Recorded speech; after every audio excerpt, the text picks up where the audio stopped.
Hey, what's up, guys? So right about the time I was getting ready to get started on the um, Kyosho Presto, this guy, the actual inbox kit, this old dirty bastard showed up. And I knew, I got it on eBay from Japan somewhere, and I knew based on the pictures that it was in really rough shape. But because it had this freaking incredible body, I'm going to move the camera a little bit here. Because it had this cool ass old body on it, I thought, man, let me see what condition it's in, see if there's any possible way to save it. I got it for not a lot of money. I mean, and granted, it's in really rough shape. So I wish that I had gone ahead and done a video on it before I actually got started tearing it down. But when it came here, it's got a nice wing. I'll show that at some point, but you couldn't even get the wing off because the posts holding the wing down to the chassis were rusted in. They were rusted in these posts here. This looks like a homemade job to hold the wing, but you can see I ended up having to cut that one off because it would not come out. You couldn't get the wing post out, so you couldn't get the body off, and it wouldn't have made for a great video. Yeah, these are not connected right now, but dude, look at those, man. Sand Supers. I guess those were optional tires. I don't know if those actually came standard on any of the 8th scale buggies back then, but they're cracked, especially in the back. You know, you got this kind of stuff going on, but for a shelf car, that'd be all right. And actually, I'll run it with these. They're fine. They're still in somewhat decent shape. Anyhow, they look cool compared to the kit tires. So let me sit this down. This has been a nightmare. This has been a total nightmare. I haven't like restored a really gnarly car in a while, and I don't know, doing a restoration on electric is one thing. The nitro is kind of another level. Like there's just nastier stuff all over. Old nitro fuel, a lot more oil and grease, and this thing looked like it was a race car. And when they got finished, or whenever it broke, it went looks like it went out in the shed in the backyard, and there it sat for years. So it's not in as bad a shape as I thought it was, although it was filthy. And I made the whole house dirty trying to revive this thing. So okay, one second. Shocks are still soaking in PB Blaster. At some point, the whole entire car was soaking in PB Blaster.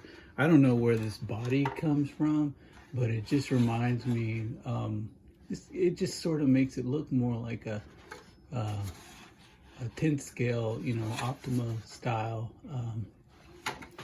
I'm sure there's a body that looks just like this. I think this must have come off of like a tag buggy or a Mugen or something, because this is definitely not the standard Kyosho Presto body, even though they did hang on to some of the Kyosho stickers. But I love this body. Needs a little cleaning up, but it's not too bad. Sorry for the noise. So this is where we can get these guys out of the way. I hope I actually got everything on screen, on camera. This is where I got so far. Let's see, this is just a kind of rail ladder type chassis. Very simple. The little bulkheads that hold the diffs are identical, front and rear. These weren't rusted out as bad. Now in the kit, in the Presto kit I got, these are plastic or nylon or whatever. These are actually steel, and they had some kind of coating on them. So you can see there's a little bit of rust, surface rust there on the front one. I went through the diff, both diffs. I had to, dude, so many links on this chain were just completely seized up, so the chain was just stiff. That took pretty much most of an afternoon to get worked out, and it was rusted pretty bad. This is the engine I actually bought for the other in-box kit, not the engine that I actually wanted, but it's going to be perfect. It's already set up for this guy. I think it is actually this exact same engine that was in the car. That one's still covered in gook and rust, so it's probably going to stay that way. So this actually worked out good. Man, one thing that's kind of interesting, this little rubber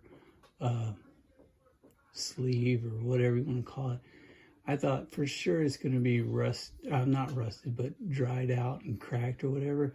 This thing looks like it's brand new. It's still nice and squishy and cleaned up good. So it's just shocking that something that old could still be in that good a shape. As you probably notice with any car that I work on, I'm not too bothered by getting every bit of I don't know. I don't want there to be rust all over it, but I'm not going to try and polish everything. I just don't have the time. So you can see I still got some surface rust here. I got a little wire brush for the Dremel that I'll knock off some of that with, but this is after hours, days actually soaking in PB Blaster and then rinsing all that off with dish soap and scrubbing with a wire brush. That's what they look like after all that.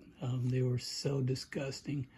A lot of the screws you couldn't even see. You had to dig through gook to even find them.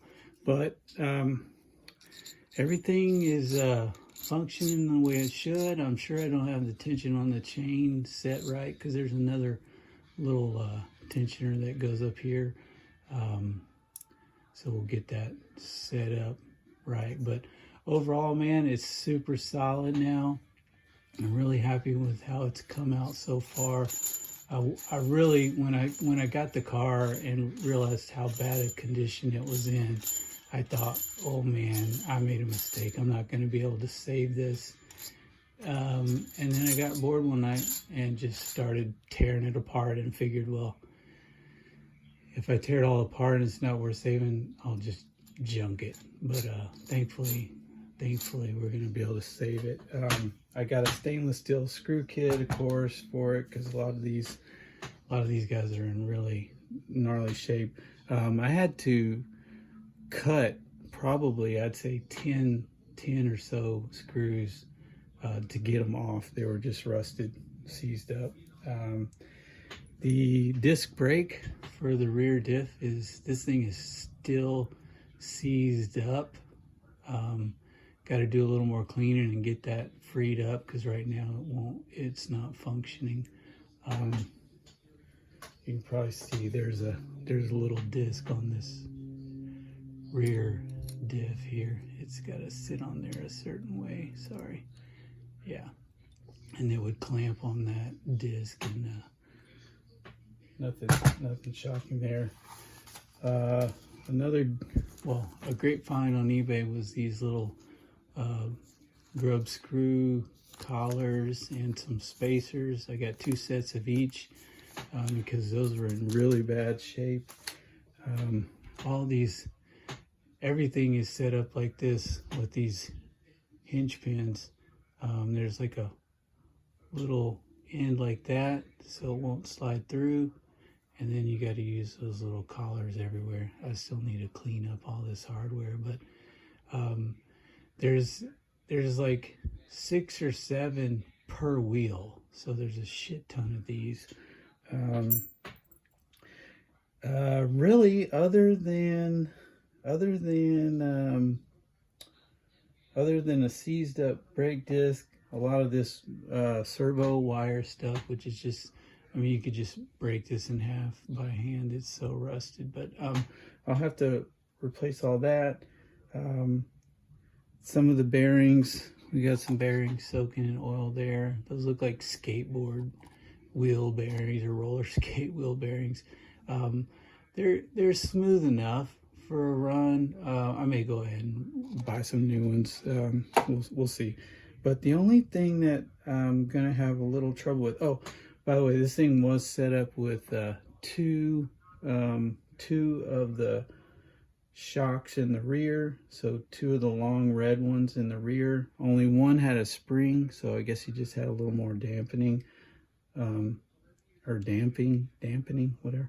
And I think I'll be able to save those. It had Kyosho golds, like what you might find on an Optima or an Ultima, in the front. And typically it would come with the smaller red ones. The rear ones look like they're 12 millimeter diameter, while the fronts are the 10 millimeter diameter you might find on like an Assault or a Stinger, or maybe even the early Optima. So I don't know if I'm going to be able to save those Kyosho golds, but I certainly got some red shocks around. But anyways, we'll leave it there for now. That's what I've been kind of tied up with. I didn't even get started on the actual Presto kit. And in fact, if this thing I'm hoping I won't not build it when I'm finished with this, but it will be nice to be able to run this thing. I don't think I want to actually run the kit Presto, and this one's just going to be different enough from the kit that I think this would be sort of what this one was set up by someone who was probably racing it, and I guess the plastic bulkheads are a little weak. I'm not really sure why you would go this route, but anyhow, it's different enough from the kit that I thought it would be unique enough to have 2. Certainly didn't want to have 2 vanning Presto kits. And that's what we got for right now. So I'll keep working on this thing, and you guys will probably, hopefully, see it with wheels on it next. Oh yeah, one of the front dog bones, I think they're skinnier than the rears. Let's see, I think this is the front one. Looks like maybe the reason they put this thing in the shed was because you can see a little chunk missing there, which is typical. But these are pretty beefcake, and I think in the process of doing that, the dog bone took a pin off of one side there. I think I can fix this, but the other problem is it is not straight at all. So I'm gonna try to save that because I don't know of any other cars that have these beefy ass dog bones. But yeah, I didn't even notice this one was bent, and I've already straightened it some. This thing was bent so bad, and also that pin was knocked out. I didn't even notice that when I took the car apart, because I was just, everything was covered in so much grease and dirt, I didn't even see it. Yeah, got to sort this out. Otherwise, the car is gonna be coming back to life soon. All right, that's what I got for now. Hope you guys are doing well, and I'll talk to you real soon. All right, y'all take care.